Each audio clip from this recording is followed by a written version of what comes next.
Hey everyone, thanks so much for tuning in. In this video we're going to take a look at the Kizer Critical. This is a collaboration with custom knife maker Matthew Christensen based on his model, the Critical. So, comes with the standard box and so forth. There's a serial number or the model number and obviously some additional details. Anyhow, let's get into the specs, overall impressions, details. Same stuff as always, and then we'll talk about Matt, his work, his books, so on and so forth, give you some additional details on the designer for this particular knife. So spec wise, let's pull out the Para 2 and let's bring out again the dollar bill. Hopefully this is a worthwhile size comparison since everyone's got a dollar, but there's that. There is that. Alright, so the blade length on this one is 3.59 inches. The handle length is 5.5. Overall about 8.64. The blade thickness is 0.16 inches and it weighs in around 6.2 ounces, so kind of a hefty guy. Handle thickness is 0.51 inches. Right here like so. And then the width in the closed position goes all the way from like 1.8 inches down to I think 1.6 and down to about 1.2, 1.4, somewhere in that region. Let's take a look at the blade thickness next to the Para 2 here. So as I mentioned, it is 0.16 inches thick, whereas the Para 2 is 0.148 inches thick. So some differences in blade stock. Now I did measure thickness behind the edge to give you guys hopefully a better idea, but this one right here is coming in at 0.03 inches, whereas the Para 2 thickness behind the edge is 0.025 inches. So not too far off, but some differences in obviously blade stock thickness and thickness behind the edge. So yeah. Does run ceramic bearing, ceramic detent ball. This one is a flipper. He does plan on doing a thumb stud only version. Probably won't come out till next year. I don't think it'll make it by the end of the year. And then there is going to be a second run of the, this version, the flipper version that'll come out again, maybe later this year, early next year. There will be some differences. We'll talk about those. So we've gone through most of the specs. Cost at dealers is about $203. There are some coupons and some other stuff floating around that bring the Amazon prices way, way down, just about half as much. So I don't really know how long those are going to be around. Good for us as buyers, bad for the brand as a whole, plummeting the dealer price. So anyways, we won't get into that in this video. Again, I don't know how long that's going to be around. I don't really like some of those sketchy coupon apps anyways. But overall impressions, it's larger, it's heavy. The back spacer is sharp. It digs into my palm with the way that I flip it. I'll show you guys that in a second. But the fit and the finish is nice. Centering is good. Action's pretty good. There's really nothing to complain about in terms of the fit and finish. Pocket clip is good, adequate gap. So overall well done. They did a pretty good job on this. I talked to Matt about it. He was pretty happy with the way that these came out and the quality on them, and he was happy to see his name on an execution at this level. So Kizer's still keeping that value proposition pretty high compared to just about any other production company at this quality level. There are other knives in kind of the $200 range. Some are a bit,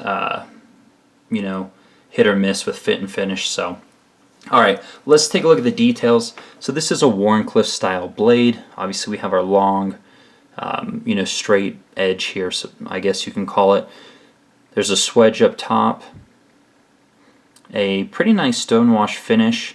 The, grind lines are pretty clean overall.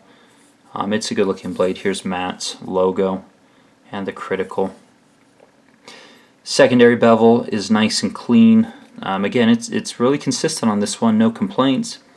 Do have a sharpening notch, and it does terminate before you hit the edge of the frame here. So fixed angle systems should be fairly straightforward for sharpening. Chipping up top, pretty wide, moderate traction, catches the thumb a little bit, but more than anything it's simply a landing spot for your thumb so that you can index it properly. Pretty smooth on the ceramic bearings. Detent strength is moderate to firm, and it's a big heavy blade too. Obviously 3.59 inches. The blade stock, that certainly helps with the smoothness here. So, all right, flipper tab integrates into the frame here. No jimping. It's fairly easy to use. Sits behind the pivot here, but it's fine. No complaints. I've slipped maybe once or twice, but by and large it's pretty positive, pretty easy to flip. Now, in regard to flipping action, the way that I flip knives is I'll typically jam the butt of the knife into my palm, like so, and I will flip it. As I mentioned, this backspacer here doesn't look like it's sharp, considering that everything looks chamfered, but this edge right here is in fact sharp, and so that does dig into my palm as I'm flipping. If you hold knives differently and you don't, maybe different hand sizes, maybe you don't. I don't know how to. I can't imagine how you flip or how other people flip. I've never really watched other people, but if you don't jam the the butt of the knife into your palm, I don't think you'll really notice. So that's one consideration.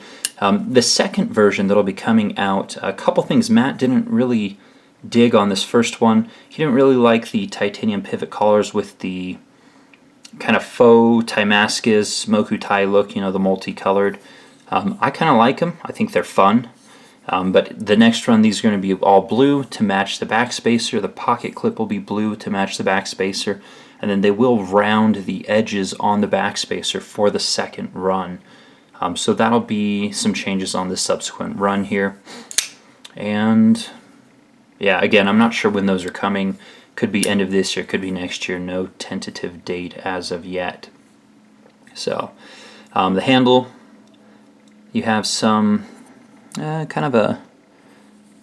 it's a kind of a heavy bead blast type of finish. Hasn't shown any wear yet. Some really faint mill lines you can see as well. Looks good. It's a nice clean finish. Oh, got a little bit of a scratch there. So it'll pick up some wear. It's not a it's not a stonewash finish, which is nice because it differentiates it from the blade a little bit in terms of the finish, But it's still a great platform for modifying. My buddy Adam Purvis got together with Fanatic Edge, and they did some actual Timascus pivot collars on both sides and a Timascus backspacer.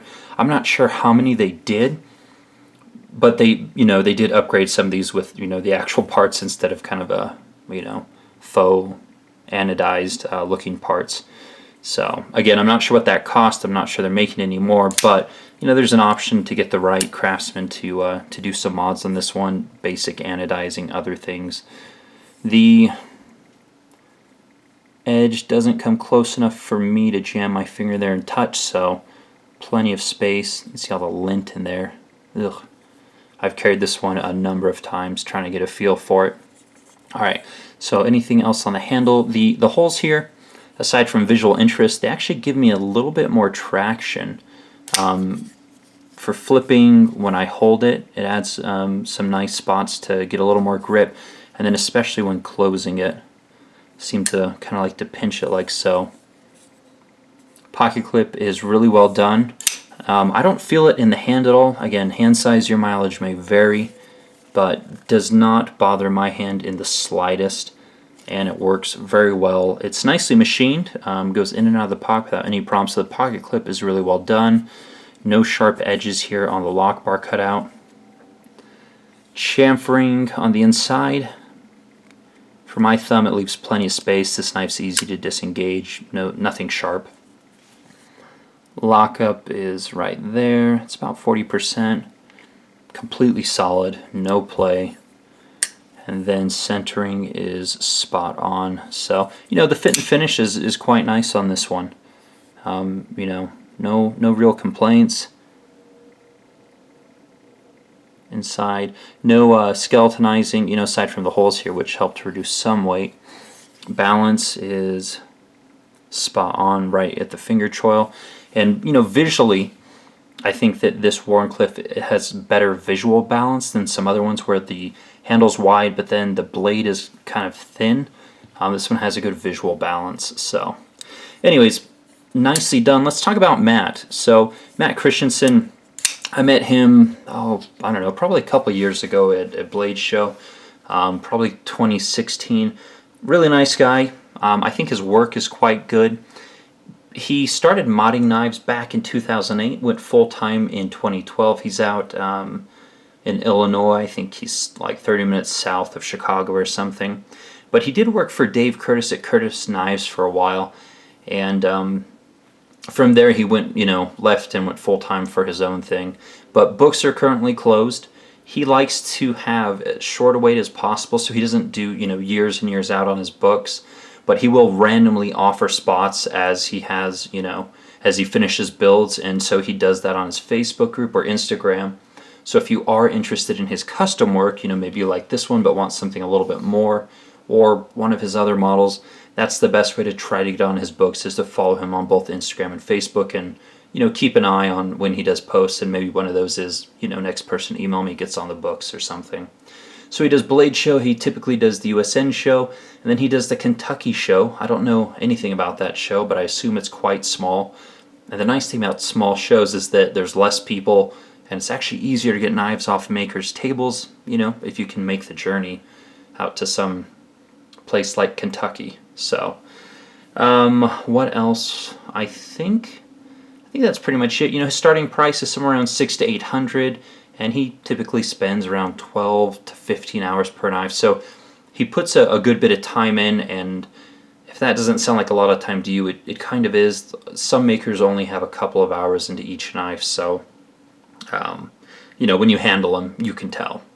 But alright, I think that's it for this knife. Again, pretty decent fit and finish. Flipping action is good. Ergonomics overall, pretty good. It's comfortable in the hand. It doesn't quite lock in as well as, let's say, you know, like the Para 2 here with, you know, how it flares out towards the butt of the knife and then towards the pivot. You know, something like this locks in your hand a bit more. But this one isn't uncomfortable at all. So, and one thing I like, you know, over, let's say, the Para, is the Para kind of forces, you know, my larger hand back if I want to use that jimping. Whereas, you know, I'm typically putting my thumb around yay. For like this one, it, you know, a little more conducive to a larger hand in some grips. So, alright, we will leave it there. Thanks so much for watching, guys. Hopefully you enjoyed taking a look at the Kizer Critical with me.